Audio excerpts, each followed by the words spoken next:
What's up, YouTube? Capital G here. Going to show you guys my Insector deck that I ran at Richmond Regionals. Billy Break was the inspiration of this deck. I think what he did was flat out amazing at YCS Indy. I took his deck, I tested it for a while, I made adjustments to it, and decided that I really did like Insectors. So for anybody who's still doubting this deck, because I know I had some very not nice things to say about this deck earlier, stories of their demise have been greatly exaggerated. Let me stop rambling and just go ahead and show you guys the deck now. 3 copies of Insector Centipede, the Black Ranger. He is the ultimate toolbox card. He's like the win condition of the deck now. Your most optimal and basic play that you want to open with is Centipede plus Ladybug, which gets you Sword, which makes him a 2400 beater. And if they kill that 2400 beater, you just add him back to the deck. Usually they won't be able to kill it turn 1. And you can just use this effect again. You search Dragonfly or Hornet, which just gets your entire decks rolling. Once you get Hornet, you basically win the game. I only had one game in the entire regionals, like one single game where I resolved a Hornet and lost. Once you get Hornet, you just completely control the field. 3 copies of Ladybug, Pink Ranger. Ladybug is what lets you extend this deck, and you have to run 3 copies. Hopper isn't as good. I was running 2-1 with the one Hopper, but they re-ruled it that you couldn't use it on the first turn at YCS Indy, so I think the card has lost a lot of its viability. Plus, it just makes Bottomless more alive. And then the 3 1-ups, Gigamantis, the Blue Ranger, Hornet, the White Ranger, and Dragonfly, the Red Ranger. These 2 are just Brothers of Destruction. You both know that they're insanely broken. And once you get Hornet, Hornet just controls the entire board. Your opponent can't commit to it. You have things like Call of the Haunted. If they kill your monster and they commit to the board, you call the Haunted back, a Dragonfly or a Centipede, and just wreck them. And then you use things like Safe Zone to make sure they can't easily kill your monsters. Gigamantis is just an effect veiler killer, and he's also just an OTK card. We ran our 2 ofs, the utility cards, Card Trooper and Tomato. Tomato gets you access to things like Hornet, Dragonfly, and Sangan. A lot of times people would attack into this. You get Dragonfly, and if you have Hornet in your hand, you just win. Card Trooper is the flat out nuts. It's good with Call of the Haunted. It gets your Ladybugs and Hornets and Gigamantis into the graveyard. It puts cards for Sword into the graveyard. It puts cards for Monster Reborn and Call the Haunted into the graveyard. And then if somebody tries to Heavy Storm, you just chain Call the Haunted, summon this guy, and then you draw. And then our 2 1-ups, Dark Arm and Sangan. Sangan, obviously. Dark Arm gives you field advantage, or it gives you field presence without having to use a normal summon. So this card's definitely good, and it's easy as hell to freaking drop in this deck. Not to mention you can target your own Hornet and Ladybugs to make sure that you can activate your Centipedes and Dragonflies multiple times. A la you can OTK. And then for the hand traps, I ran 3 Veiler, 1 Max C. I did not like Max C in the tournament. I am taking Max C out. You don't see it here because I sold it, but overall, I only used it effectively 2 times where I felt like it did its job. Effect Veiler was more than enough.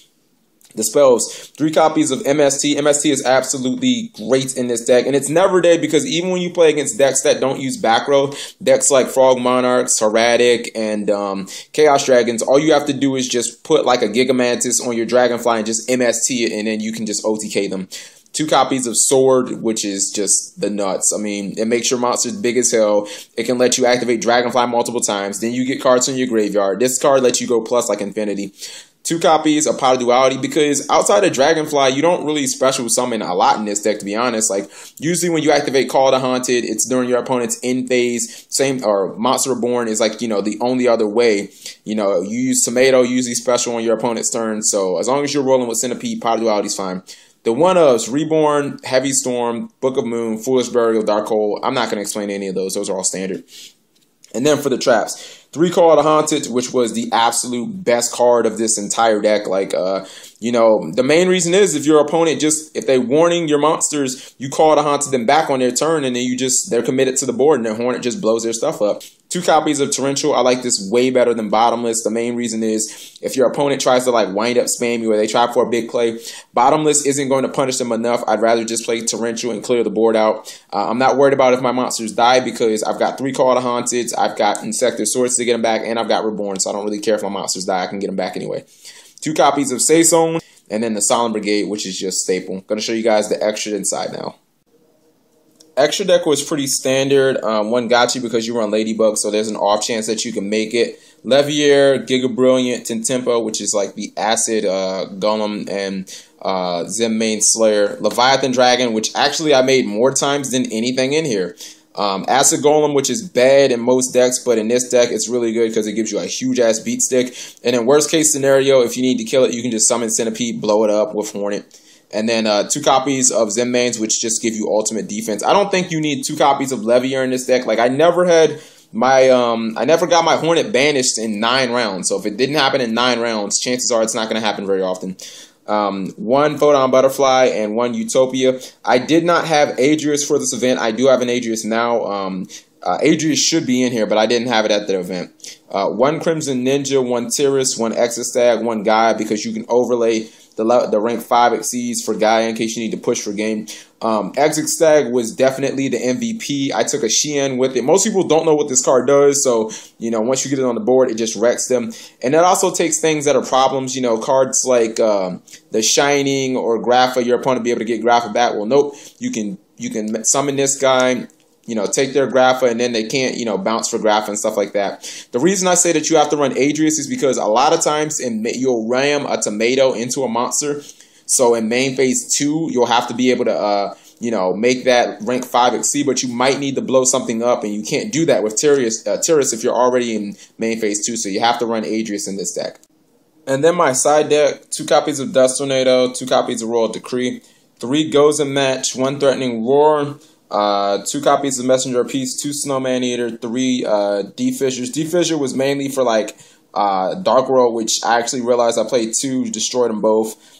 Its Sector is basically like the best matchup, even without D-Fissure, but you can also side it against Frog Monarchs and stuff. This is the absolute best card in the entire side deck. Billy ran 3. I'm going to run 3 in my next event if I play in Sectors, because basically against decks like Six Samurai, Rabbit, stuff like that, like Heroes, they just have to sit there while you just, you know, eventually you're going to get a Dragonfly off. If they're warning it, it's like, okay, Call of the Haunted. Okay, you Solemn. I'm going to draw another Call of the Haunted. I'm going to draw Reborn. I'm going to summon Centipede. Once you run out of answers, I'm going to win because Hornet just blows your board up. And this is the card that lets you stall until you can get that.